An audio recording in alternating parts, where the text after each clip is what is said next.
युग बीते पर सत्य न बीता, सब हारा पर सत्य न हारा।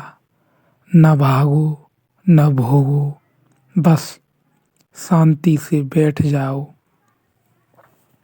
न भागो न भोगो, बस शांति से बैठ जाओ। यदि अंतिम अध्याय नहीं देखा है तो कृपया करके अंतिम अध्याय देखें। कल रात ऑस्ट्रेलिया से आए एक मनोवैज्ञानिक ने संन्यास लिया। उस मनोवैज्ञानिक को मैंने कहा कि तुम संन्यास न लो तो भी तुम्हारा स्वागत है, लेकिन तब तुम मेरे अतिथि न रहोगे।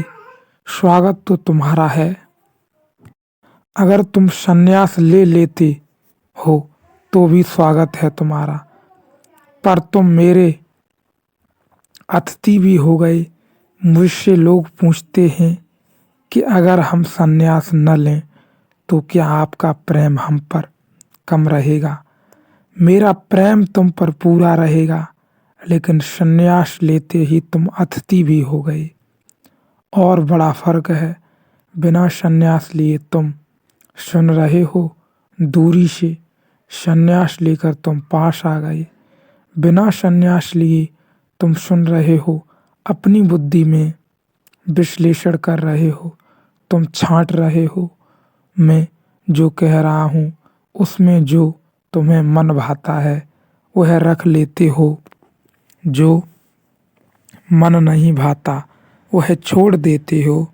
और संभावना इसकी है कि जो तुम्हें मन नहीं भाता है वही काम पड़ने वाला है, क्योंकि जो तुम्हें मन भाता है वह तुम्हें बदल नहीं सकता। तुम्हें मन भाता है उसका अर्थ है तुम्हारे अतीत से मेल खाता है।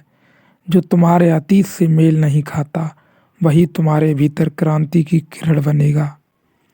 जो तुमसे मेल नहीं खाता वही तुम्हें रूपांतरित करेगा। जो तुमसे बिल्कुल मेल खा जाता है वह तुम्हें मजबूत करेगा, रूपांतरित नहीं करेगा। तो तुम चुन रहे हो, तुम सोचते हो, तुम बुद्धिमान हो। बुद्धिमान कभी कभी नासमझियाँ करते हैं। वे चुन रहे हैं, बैठे वे चुनते रहते हैं। अपने मतलब का जो है वह संभाल लेंगे, जो मतलब का नहीं उससे हमें क्या लेना देना। लेकिन मैं तुमसे फिर कहता हूँ, जो तुम्हें लगता है तुम्हारे मतलब का नहीं है वही किसी दिन तुम्हारे काम पड़ेगा। आज तुम्हारे पास उसको समझने का कोई उपाय नहीं है, क्योंकि तुम्हारे पास उसका कोई अनुभव नहीं है। लेकिन फिर भी मैं कहता हूँ संभाल कर रख लो। किसी दिन अनुभव जब आएगा तो अचानक तुम्हारे अचेतन से उठेगी बात और हल कर जाएगी। तब तुम अवाक न रहोगी, तब तुम्हारा विस्मय तुम्हें तोड़ नहीं देगा, और तब तुम घबरा न जाओगे और बेचैनी न होगी। ऊपर ही ऊपर जो हवा ने गाया, देवदारू ने दोहराया, जो हिम चोटियों पर झलका, जो सांझ के आकाश से छलका, वह किसने पाया? जिसने आयत करने की आकांक्षा का हाथ बढ़ाया। आहा, वह तो तेरे दिए हृदय में उतरा, मेरे स्वीकारे आंसू में ढलका। वह अनजाना अनपहचाना ही आया। वह इन सब की और मेरे माध्यम से अपने में अपने को लाया। यह बहुत समझने वाली बात है। वह अनजाना अनपहचाना ही आया। वह इन सब के और मेरे माध्यम से अपने में अपने को लाया, अपने में समाया। अकेला वह तेजोमय है, जो दीठ बेवश झुक जाती है। बाणी तो क्या सन्नाटे तक की गूंज है, वहाँ चुक जाती है। सुनो मुझे गहन आंसुओं से सुनो, मुझे हृदय से सुनो, मुझे प्रेम से, बुद्धि से नहीं, तर्क से नहीं। वही श्रद्धा का और निष्ठा का अर्थ है। तुम परमात्मा को अपने भीतर प्रेम से देखो, प्रेम से सुनो, बुद्धि से नहीं, तर्क से नहीं, ऊपर ही ऊपर जो हवा ने गाया, जो देवदारू ने दोहराया, जो हिमालय चोटियों पर झलका, जो सांझ के आकाश से छलका, वो है कि सो न पाया क्या उसने जिसने आयत करने की आकांक्षा का हाथ बढ़ाया। जिसने आकांक्षा का हाथ बढ़ाया उसने यह न पाया, जहाँ आकांक्षा का हाथ बढ़ा वहाँ तो हाथ बड़ा छोटा हो गया। आकांक्षा के हाथ में तो भिक्षा ही समाती है,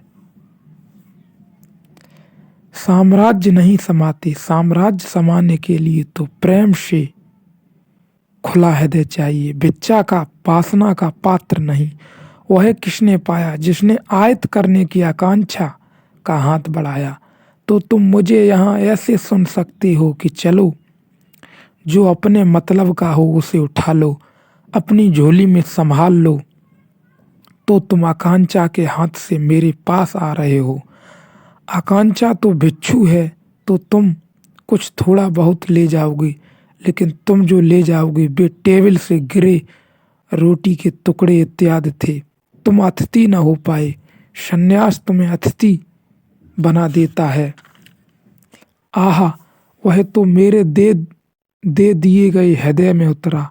आहा, वह तो मेरे दे दिए गए हृदय में उतरा, मेरे स्वीकार्य आंसू में ढलका। वह अनजाना अनपहचाना ही आया, वह इन सब के और मेरे माध्यम से अपने में अपने को लाया, अपने में समाया। अकेला वह तेजोमय है, जहाँ दीठ बेबस झुक जाती है। बाड़ी तो क्या सन्नाटे तक की गूंज वहाँ चुक जाती है। उसके लिए तैयारी करो, उसके लिए हृदय का प्रेम से भरो, उसके लिए सहानुभूति से सुनना सीखो। और मैं तुमसे जो कह रहा हूँ उसे मंजूषा में संजो, तो फिर बेचैनी न होगी। फिर वह उतरे अपरिचित अनजाना, तुम उसे समझ पाओगे, तुम उसके मूड स्वर को समझ पाओगे। तुम उसके सन्नाटे में डूबोगे नहीं, घबराओगे नहीं, मुक्त हो जाओगे। अन्यथा वह मौत जैसा लगने लगेगा। परमात्मा अगर बिना समझे हुए आ जाए तुम्हारे पास, अगर समझने का कोई उपाय ही न हो, तो मौत जैसा लगेगा कि मरे। अगर तुम्हारे पास समझने का थोड़ा उपाय है, तैयारी हो, तुमने सद्गुरुओं से कुछ सीखा हो, सत्संग किया हो, तो परमात्मा मोक्ष है, अन्यथा मृत्यु जैसा मालूम पड़ता है। और एक बार तुम घबरा गए तो तुम उस तरफ जाना बंद कर दोगे। एक बार तुम बहुत वहाँ न जाओगे, भयभीत हो गए यदि, तो तुम्हारा रोआ रोआ डरने लगेगा। तुम और सब जगह जाओगे, वहां न जाओगे जहां ऐसा भय है, जहां हाथ पैर लड़खड़ा जाए, जहां राह के किनारे बैठ जाना पड़े, जहां सब धूमिल हो जाए, सब खोता मालूम पड़े, कुछ अज्ञात अनजाना शेष रह जाए, और घबरा कर और बेचैनी न दे, फिर तुम वहां न जाओगे। इसलिए यह कसौटी अष्टावक्र की वहां तुम्हें याद दिलाएगी, काम करेगी। इसे अपने हृदय में संभाल के रख लेना।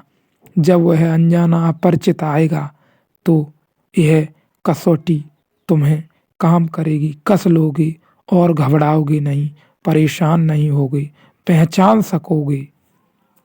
तब तक के लिए हृदय को प्रेम पात्र से भरो।